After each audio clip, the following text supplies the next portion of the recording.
Do you think that there's a possible vegan future by being extreme to carnist, the people that we want to convince? I feel like we just need to have good conversations, find good middle ground, and eventually work our way through them. Okay, I don't know what you mean by being extreme. Like, do you mean terrorism, like blowing up slaughterhouses, or do you mean just like making an argument? I would say making rude, pushy arguments. Like, so you can show people this is what happens in the slaughterhouse. You tell all the facts. We shouldn't hold back. But when people talk about how like they're not going to go vegan, but you have an opportunity to discuss ideas of like reduction and various things to get the thoughts flowing in their head to slowly work towards a vegan future. I feel like there's almost no other route to go. And in that video that I did on Joey Carbstrong, the second she said she wasn't going to be a vegan, I could see in his eyes, he was like, oh, I can't create a vegan here. So now I'm going to berate her about everything and just like attack her. I don't know. I just don't think it's a good approach. So I have a few things to say about like rudeness. You mentioned that specifically. So what's rude to one person can be different for another person. Like I've debated, Muslims and Christians on religion before. Like if you make a very strong argument where they can't really think of any way to, rebut that. Like I've brought up, the problem of evil. You'll see a lot of Christians and Muslims will get really mad at you for bringing up the problem of evil because it's just an extremely strong argument.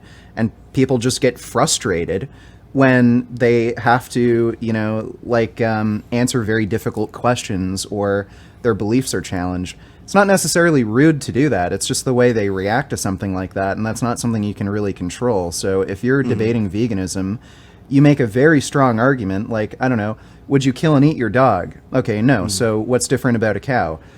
I've seen people get pissed off at that. Like, I've literally seen people get into fights with activists just because they're handing out flyers about Canada Goose. So you can't really control who is and isn't going to get mad at you as long as you use what I guess would be considered generally acceptable, behaviors in social settings. I don't think you're really doing anything wrong if you make somebody frustrated. And I think it's good to make some people frustrated because if they're frustrated, they're maybe more likely to think about it more. I've actually come into contact with a lot of people just out in daily life who've seen me through my YouTube channel, and they said at first they fucking hated me because I pissed them off so much. But they kept thinking about me and hate watching me, and then they eventually just had to accept that, oh, like, he's right. Like, I've gotten that quite a lot, so I also don't think it's necessarily a bad debate strategy to be okay with frustrating people. Yeah, and that's awesome that worked out for the people that were watching you.